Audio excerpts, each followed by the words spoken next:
Shalom, shalom, and welcome to this series of videos that we have entitled The Faith of Jesus, Judaism. In this first video, we're going to be looking at a little bit about the faith of Jesus, in particular in this first part, whether he was really Jewish or was he Christian. And the reason why we even asked that question, or begged that question, is because of the rise of anti-Semitism that is taking place throughout, in particular, the Christian world. There seemed to be a complete upheaval of evil throughout the land, and in particular a complete change of posture by the Christian church, let me say it this way, the evangelical Christian church in this country. They're moving away from the traditional concept of a two-covenant concept, as you would hear from such pastors as Pastor Hagee and others who are very pro-Israel and very pro-Jewish, to one that tends to go contrary and back to the old anti-Semitism of the past. Yes, my friends, Christianity is changing before us as it is becoming infiltrated by the Muslim or Islamic elements and those of the old traditional guard that holds that the church has come to replace Israel, the nation. And as we see this take place throughout the Christian world, as a matter of fact, we're seeing a complete shift, and many leaving the traditional evangelical position of supporting Israel, of supporting the traditional line of Zionism, pro-Israel positions. Now, all of this is coming as a result because there has been an incredible research and search for the Hebrew roots of Christianity, something which led many pastors, even missionaries, and I would even dare say messianic leaders to leave Christianity and return to Judaism. And this has had an incredible whiplash effect among Christians, to such an extent that those who basically reject the concept of the Hebraic roots have become more anti-Hebraic, anti-biblical, and more towards the posture of re-establishing the concept that the church has replaced Israel. Now, those who've been looking at the Hebrew roots will find that it is totally different than that which was indoctrinated by the church. In this movement of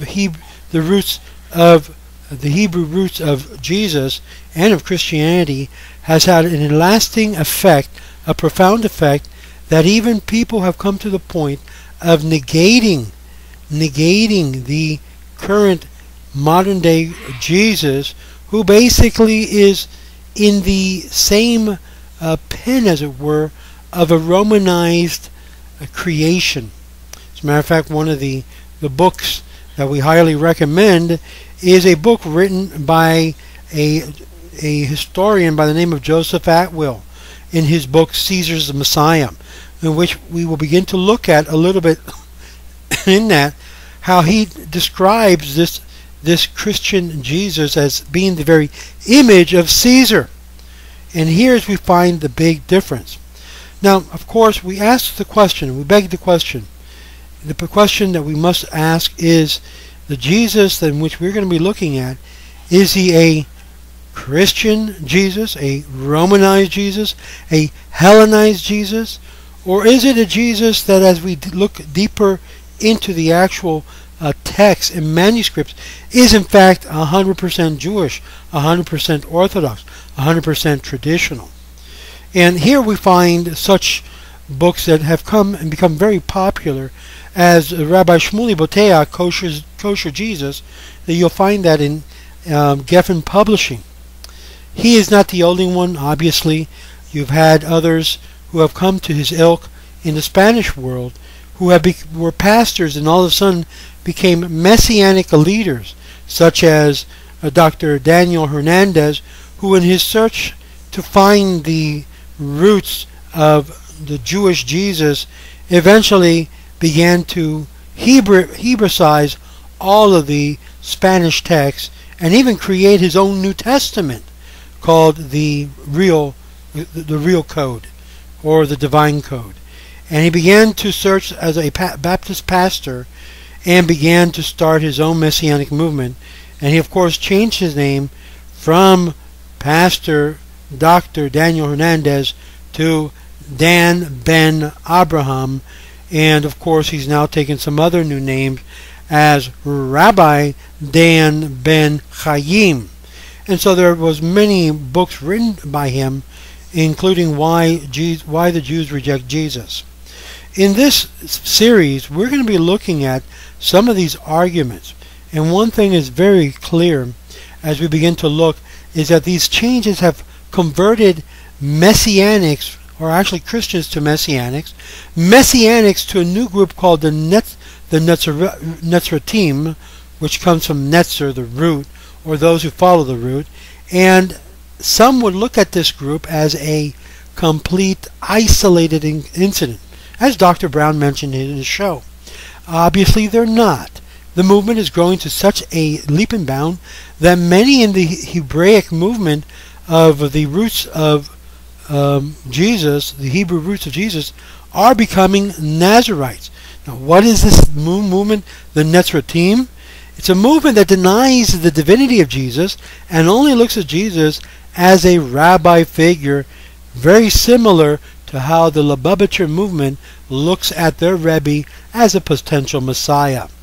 And this has changed the very face of Christendom in the way we understand Jesus, and this is still in flow. This whole entire movement is affecting the entire Christian world. Now, not only do we identify this as Jews, as these Jews that are cardiac Jews, who have a desire and a perception to try to modernize the Jesus of the Romanized Jesus into more of a modern Orthodox Jew, but they also looked at him as and perceived him to be a more Hasidic type of Jew, one who even has nigun. Interesting enough. So you will find even groups of people who will change the name of Jesus to the Hebraic version. Instead of calling him Jesus, they'll call him Yehoshua, or they'll call him Yeshua, or they'll call him with a different name, attempting to try to identify the sacred name with his name. Now, this is nothing new, as we know. As we see it, the Hebrew name for Jesus was actually more likely like our leader that came after Moshe, Yehoshua ben Nun. So therefore, there's no problems in identifying him as Yehoshua. And to those of you Jews who say, well, he's using Jesus as a name, blah, blah, blah, our mouth should not have the name of a foreign god, keep in mind, we're looking at it from a historical perspective, and a perspective that he is not a god. Of course, this alone causes a lot to talk about and a lot of responses. But bear with me, because as we go into this study, we're going to see that in fact the Jesus of history is not really the Jesus of Christianity, as Atwill makes mention, and many other authors as well. And as we look at this, we're going to try to pierce through all of the rubble and all of the, you might say, the veil that the Christian church has put over this persona, which in fact is a Jewish persona. And as we get closer to these Christian groups, Messianic groups, and the variety of teachings that they teach, the truth is that Judaism, as we understand it, is different from all of these groups under the same terms, even as Christians attempt to label. And this causes an incredible web, one with another, of different thoughts, which each thought is different one from another. And to try to unravel that, you really need to pay close attention to what they're saying. For the Christian that moves from one group to the other, as it gets closer to Judaism, the historic Jesus, they'll find some truth, but little by little they'll realize there are a series of contradictions that indicates and demonstrates within their own Bible a version of one group and their constant New Testament.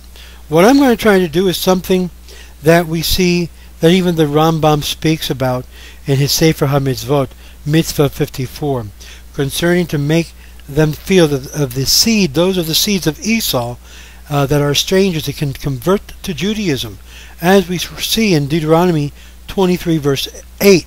As a matter of fact, one thing we do see is that many of the descendants of Esau, in fact during the first century, did convert to Judaism. This is a known fact. And yet the kingdom of Rome converted over to Christianity. I'm going to drink some water because my mouth is thirsty, and you can also enjoy the blessing that will be said. Baruch atah Adonai Eloheinu melech haolam shehakol nehiyah bidvaro. Very good. So we're going to be looking at this. The rabbis understood that the seeds of Saul is mentioned today of the Edomites refers to the Christians. Unlike my friend Meza, who does not believe that that's what it refers to, there's sufficient evidence that even the descendants of the founders of Rome were in fact children or descendants of Edom. So enough said, there is sufficient midrashim and other sources, both by Josephus and other histories, to indicate that in fact the descendants of a lot of the Herodians were in fact descendants of Esau.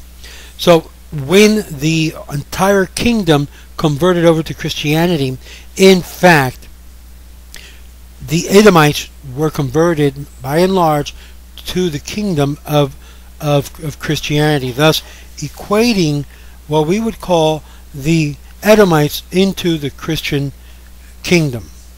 Now from here we find in Deuteronomy 23 verse 8 that this is what it refers to, that even the children of Esau, the Edomites, we have an obligation as Jews to reach out to them to help them convert over to Judaism.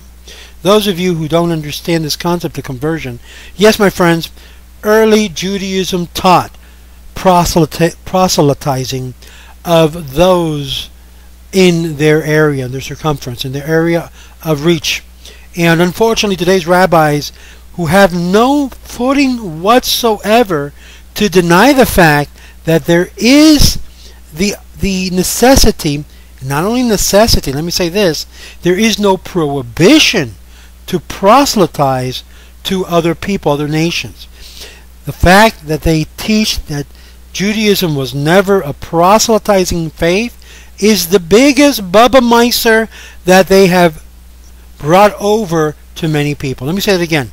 It is the biggest Bubba Meiser, because one of the things that we show that they did do was to proselytize the children of Esau in the first century. Obviously, as a result of all the pogroms and persecution, the rabbis stopped, but never was there a commandment to do so. They did so because of pekuah hanefesh, to save their own life. And I would challenge any rabbi out there, please show us, document for us where it says in the Chazal or any other places that it is prohibited to proselytize. Please look at my videos.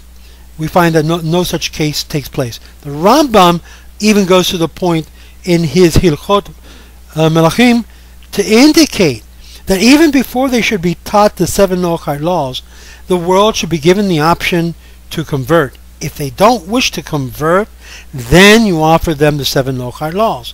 Just the opposite of what today's rabbis are doing. Interesting enough, you will see that the Rambam indicates that. Now let's go back, because for many people, the descendants of Jews throughout all Latin America, which is the reason why I even started this whole series, they know that many of them are of Jewish descendants. They were forced to convert over to Christianity. Many of them crypto-Jews, anusims, forced, and they are now in the process of coming out. And one of the things that Christianity has done, as this root of Hebrew Christianity takes place, they are beginning to develop and see the connections of what their forefathers had taught them. To a certain extent, it has preserved many of these anusims to maintain the faith in Judaism, all along utilizing a text that was utilized by the most powerful anti-Semitic and anti-Jewish faith that arose during the Inquisition, and that was Christianity, without a doubt. And as a result, many Jews survived. They survived although they didn't leave, perhaps, Spain. Many of them converted and were forced to convert. Others did so willfully because they did not see that they were bowing down to an idol, but rather they were accepting a Messiah that was not the true Messiah. And we'll go into that a little bit later as we look at this study, whether a person is allowed to believe that A, B, C, D, E, F, G could be the possible potential Messiah and yet not be committing idolatry. Something that the Rambam mentions, and other rabbis also in disagreement as to whether or not Christianity, upon converting, was considered in reality an idolatrous religion. One opinion is that yes, it was. Others hold that no, as long as the person was not worshipped. But this, we'll go into it a little bit further as we begin to see a little bit more of the details. Judaism, my friends, as we see, should not be ashamed of anything. In Judaism, it is the truth. In Judaism, it is the life. In Judaism, it is the way. This is exactly what Jesus had declared in his original message that later was changed by the church and the Christian scribes. That in fact, the message that Jesus was the truth, the way, and the life was only a representation of him as a Jew. Because in his walk in conversation to the Samaritan woman, he said very clearly to her that the salvation belonged to the Jews. He didn't say one Jew in particular. He said Jews in plural. And that you'll find in chapter 4 of John, the Gospel of John. Now, why do I bring this out? Because the concept that the Jews provide salvation to the world is an old concept. Even one Jew, as they illuminate the light of the Torah, of the truth, of the way, can bring about the conversion and salvation of many non-Jewish people who are lost in this world. In reality, it would appear to be a little bit arrogant to say that my people who are beloved and in absolute, and to say that we are inclusive. But this is exactly what the prophet mentions in chapter 4 of Micah, and Israel comprehends this very clearly. Let every nation follow its God, but we shall invoke our God, the God of Israel. For Israel has the God of all creation, and for her all the nations that comes close in this world can learn and be adequately serving the God in its own way, and at the same time come close to the God of Israel. You'll find this also to be the case in Zechariah chapter 8, verse 20 through 23, when at the last days it says that 10 men shall take a hold upon the garment of him who is a Jew, and will say, teach us about your God. Which means that the entire world will be seeking after the Jews, so that the Jews will be teaching them about Torah, about God, about godliness. This is the proper order. This is not the proper order when people come knocking on your door and saying, come to believe in Christianity, or come and believe in Jesus, our God, as they're making him into a divinity. Or come talking to you on television screen about belief in Islam. This, my friend, is the wrong order. These two sister religions took from us those truths and later changed them in such a way that they distorted it and presented it into the world. And as a result of these distortions, they have caused the Jewish people a lot of harm, like you see now with those who teach in the replacement theology. And you'll be hearing more about that. Now, when I say this, of course, this sends a shock throughout many people, and probably can be completely in contradiction to my words. But that's fine. We respect your opinion, and I hope you'll understand to learn a little bit of why we believe what we believe. In contrast, the words of Jesus and the goal of Jesus to all Jews is to exhibit in their daily life a Judaism that is alive and well, to put in us the capacity so that we can all say, I am the truth, I am the way, I am the life, and no nations can come to God except through the Jewish people. Yes, although even the concept of the 7 Noahide laws is something that is funneled through the laws of Moses. Even Christianity, my friend, if you come through Christianity, you're still coming to a form of Judaism. And this is the reason why I'm writing this and reading this and saying this, is because I want you to understand that whenever you attach yourself to a Jew, you're attaching yourself to the body of concepts and belief that that Jew holds dear, which is the faith in God, the God of Abraham, the God of Isaac, the God of Jacob, not in a man in particular. And this is where we can see the distinction between the faith of Jesus and the faith in Jesus. Two different things. Let me say it again. We are going to see through this series of study the difference between the faith of Jesus in the God of Abraham, Isaac, and Jacob, and the faith in Jesus, which is what Paul and modern day Christianity has promoted to the nth degree. It is the purpose of this video, first of all, to teach, instruct, and educate Christians, messianics, missionaries, that Jesus is a Jew. Not only was he a Jew born of a Jew, but the historical Jesus, as we see it, is a practicing, observant Jew. In this type of Judaism, Jesus practiced a form of Pharisaic Judaism. That's right, let me say it again. Pharisaic Judaism. That he spoke on the basis and would be in agreement. And the founder of Christianity today is not Jesus. It's actually Paul.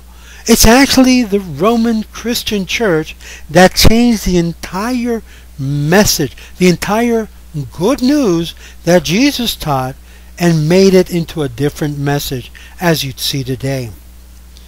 One of the things that we find that the whole design of Rome was to present a Messiah that was submissive and came to fulfill the work of his work, and as a result fulfilled his work while Rome ruled with an iron rod. In this way, when you remove that mask of this Christian Jesus, what's behind that mask is a Roman Caesar. And this was done in the actual manuscripts of the New Testament by changing and distorting and leaving out and transforming the text to read differently than it was originally written. And we'll look at that as well. Such incredible textual critics as Bruce Metzger makes indication of this, and others as well. Joseph Klausner also makes mention of this. Who was the Jesus of the Jew? An incredible message that you'll find in his book Jesus of Nazareth on page 413 through page 414. In summary, we find that the problem of idolatry for the Jews is a form in which the heresy of Jesus, or the heresy of first century Christianity, on the other side. So how could it be possible that if you don't believe in Jesus as God or as the Son of God and yet believe him to be the Messiah, how is it possible to still be a Jew? And here we find this contrary position made kosher in the book of Shmuley Boteach. The fact that the concept of a Jew of this Davidic descendant can be potentially a Messiah and believed to him to be Messiah, just like many Chabadniks believe in the Lubavitcher Rebbe as a Messiah, in the same vernacular, in the same veneer. A person who happened to believe in Jesus as Messiah is on the same footing as a Lubavitcher who happens to believe that the Rebbe is Messiah. There's really no difference. Where is the difference, they say? In the theology of Christianity. But my friends, we're talking about a particular theology. Just like you have in today, that has developed as a result within the Lubavitcher movement, what they call the Elokist. Even though it's a small group, that small group could expand and believe that the Lubavitcher Rebbe is God in the flesh. The same thing happened in first century Christianity. And these topics are very uncomfortable to the Hasidic world because of what they imply and what they refer to. Now, when a Jew accepts him neither as Messiah and prophet, you only have a could have been, a would have been, and a should have been. The movement, in an attempt to restore Jesus' historic position, is one which this new movement called the Netzarim has attempted to do. And we'll be talking about this gentleman who initiated this movement, called Jeremiah ben David, or Jeremiah ben David, from out of Ra'ana, Israel. Also another former Baptist pastor who had converted to Judaism, served in the IDF, and later made it clearly known that his belief, that he believed in a Yehoshua Nazaretim, who now develops a whole movement. You can find him on YouTube everywhere. And obviously, even though this may not be considered avodah zarah, it is considered, as far as I'm concerned, minut. It's considered an error, a mistake. Now, was Jesus a Christian or was he a Jew? The very question, it seems absurd, but for any Christian theologian would tell you that Jesus, of the Christians, was in fact a Jew. You have such theologians as Christian theologians as Wellhausen, who says that Jesus was not a Christian, rather he was a Jew. Klausner, a Jewish historian and theologian, says Jesus was not only a Jew, but an observant Jew. In his book, Jesus of Nazareth, page 413. He was born in Israel. His culture was Hebrew. His faith was Judaic, or if you want to call it, Mosaic. However, he was asked, as a result of the majority of persons reading the New Testament, what one would read and comprehend, that in fact it is dressed up to be a Christianized or a Christian Roman, not Hebraic. According to Joseph Klausner, Jesus was converted into a Christian being a Jew. You'll read that in page 414 of the same book. That's right. And this is exactly what Christianity did to Jesus. They made him very Hellenistic and very Romanized. This is the method in which they were able to uproot the historical Jesus from the people of Jesus, Israel. Jesus in his image was transformed according to the culture and the audience that was presented, which was primarily non-Jewish, Roman. The Greeks became Greeks, and the message of Jesus to the Greeks were like a Greek, and to the Romans. This is what Paul said, without a doubt, in 1 Corinthians chapter 9, verse 22. Paul, without a doubt, made Jesus into an object and into a propaganda message that would affect the entire Gentile world. He was very successful in bringing about a Jesus to the non-Jewish world, making him very similar to the image of Caesar. It is for this reason that many scholars, both Jewish and Christians, attribute Paul as the main founder of Christianity as we know it today, and not Jesus. As a matter of fact, I would invite you to take a look at the words of Jesus in the Gospels and the words of Paul in the letters and epistles of Paul, and you'll realize that the two Gospels are completely in contradiction. While Jesus' gospel speaks about the kingdom of God, the laws of Moses, about keeping the commandments, the message of Paul is about believing in Jesus so you can have your sins forgiven, and that by grace you are saved, no longer by works. Completely contrary to the message of Jesus, to such an extent that the early historian named Eusebius basically states that the early followers of Jesus declared Paul to be a heretic and anti-Jesus statements. They refused him. They rejected him. And they rejected all of his letters. And the only letters the Ebionites, as well as the first followers of Jesus, held on to was the Gospel of Matthew.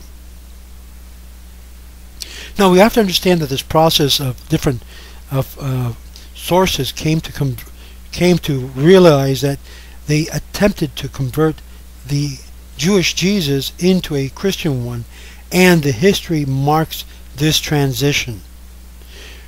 And this was as a result of the relationship between Rome and Israel in the first century. An incredible fight took place between these two brothers, Esau and Yaakov, and these two peoples, Edom and Israel, into these two spiritual powers that arose, Judaism and Christianity, that took over the entire Roman government, as we read. It was not only a physical, but a spiritual battle.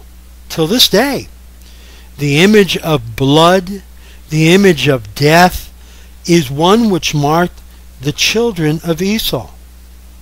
As a matter of fact, the word Edom implicates a bloodish, reddish color, while the Jewish Jesus remained in secret, removed in the study rooms and books of scholars, and began to disappear with his earthly connection to his messianic aspiration.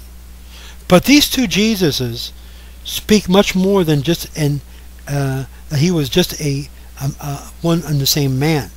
In fact, the claims in the connotation of a rebel was impressed in such an extent to the Roman authorities that they had to transform this revolutionary Jesus, who sought to bring under Rome, to a pacifistic Jesus. And we read that that makes indication in the books of Josephus.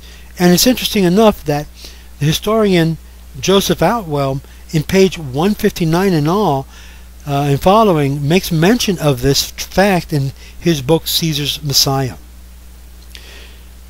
In any which way, Josephus says in his writings, the most he did was to induce a war of an oracle that was ambiguous and was found in the Holy Scriptures, as saying that the time has come for the Israelites to be governing in a habitable earth. The Jews took this prediction as pertaining to themselves in particular, which was for the Chachamim, the wise men.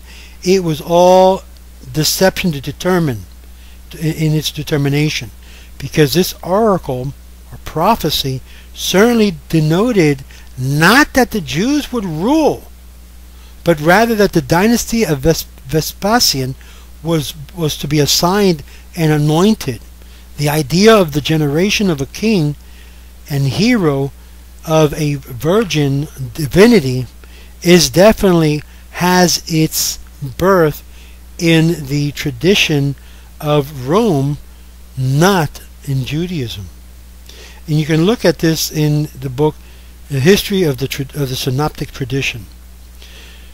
Now, interesting enough, it's not difficult to understand how, under this environment, Jesus the Jew was converted into a worldly Roman leader in the perfect satirizing context of a culture that Jesus and the rebellious groups against Rome are now undermined.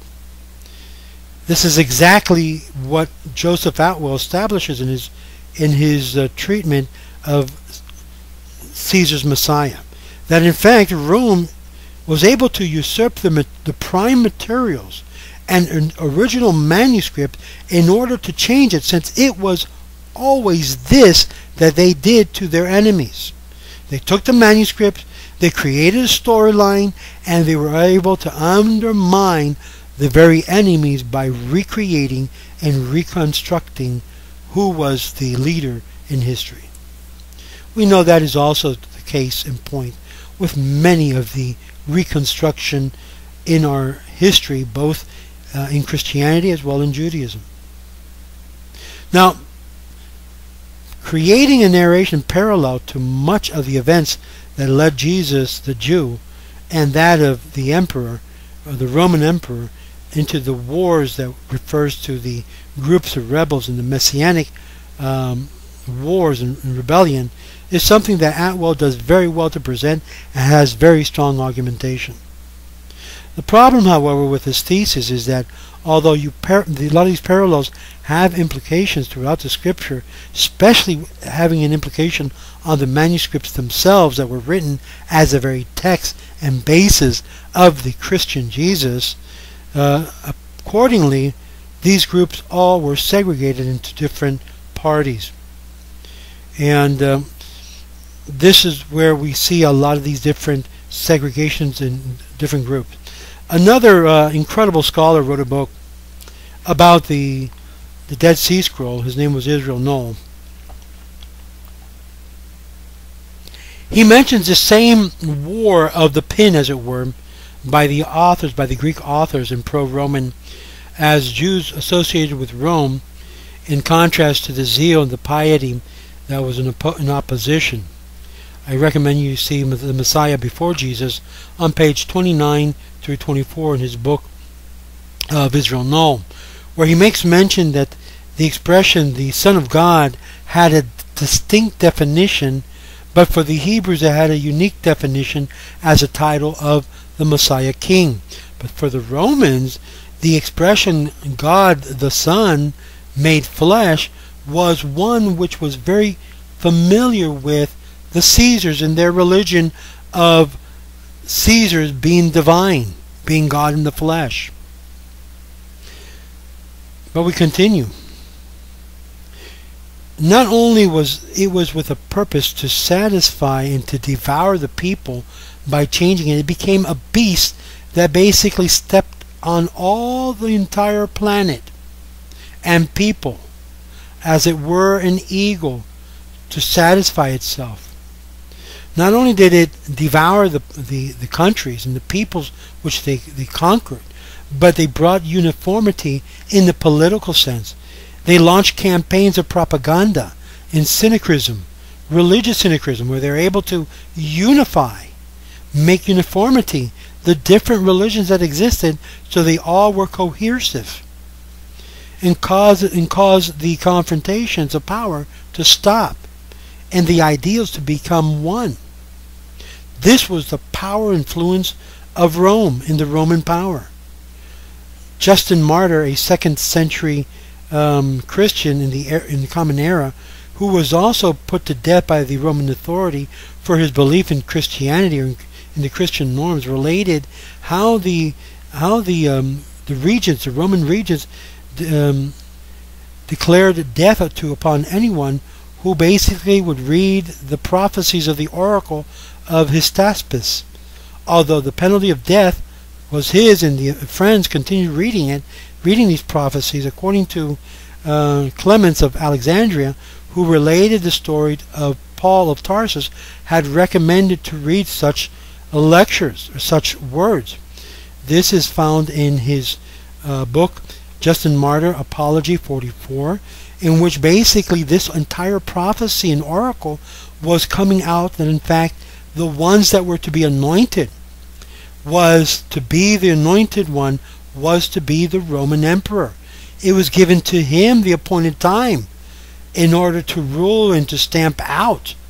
And this is where the prophecy of Daniel comes into flow. See, a lot of Christians don't understand that according to Paul in 2 Thessalonians, he talks about the man of sin, which they call the Antichrist. For many Christians, that Antichrist is put forward in the future like in today's future, when in fact Paul was speaking during his own time. When he writes this in the book of Thessalonians, this was approximately around the year 50 of the Common Era. Now, around the year 70, we find that the desolation, the destruction that caused desolation, came into fulfillment. This was that which was written by Daniel, that spoke about the great man of sin, about the man that was going to come into the temple, the Bet Midrash, and would declare himself to be God in the flesh, would sacrifice swine, would try to kill God and impose that he as God be worshipped as God. Interesting enough. Isn't this what Paul says that the man of sin was going to do in 2 Thessalonians chapter 2 and also in chapter 4 of 1 Thessalonians? So how is it possible that we now have a definition of an Antichrist who happens to be divinity in flesh, who is to be worshipped as God. And my question to many Christians is, if this Jesus is the same resemblance of Caesar, aren't you then worshiping the Antichrist by worshiping Jesus as God and the Son of God? Because after all, this is exactly what Paul said that Jesus was not, and that the Antichrist was. See, let's make it very clear. When we look at the Jewish Messiah, the Jewish Messiah is not God in the flesh.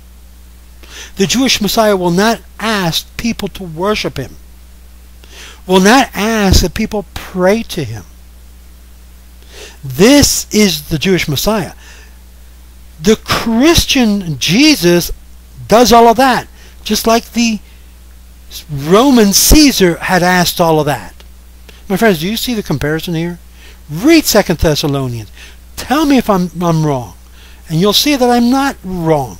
It says it very clearly. Not only that, he will change the laws. What laws was he referring to? It was definitely not the Roman laws. It was the law, the Torah law. He would change and put into force a whole new series of laws. If anything we can say about Jesus' Christianity, the Christianity today, is that it has completely made the law of no effect. It has in fact negated the Torah law.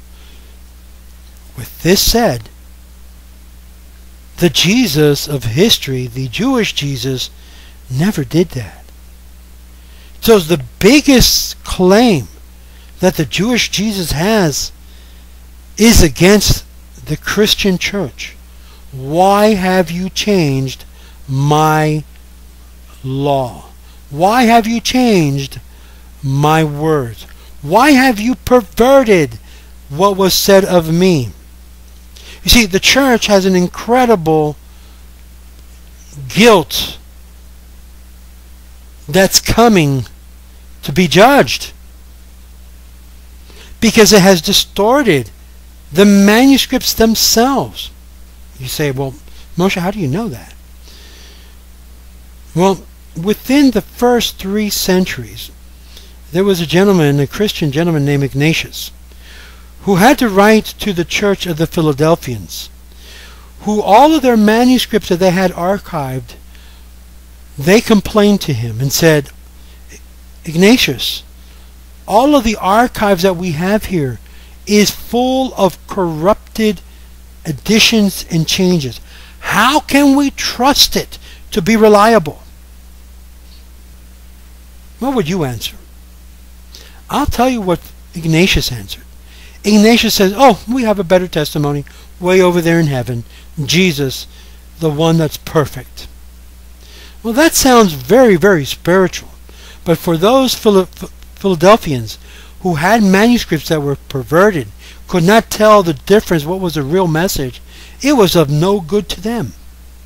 And I'm telling you, as we look into whether Jesus was a Jew or whether Jesus was a Christian, our determination in all of these passages that we will continue in this series is that Jesus was in fact a Jew. And it doesn't end here, my friends. We will be continuing this series, and it's going to be a multiple series. I don't want you to miss one iota of this series. If you miss it, you're going to lose the thread.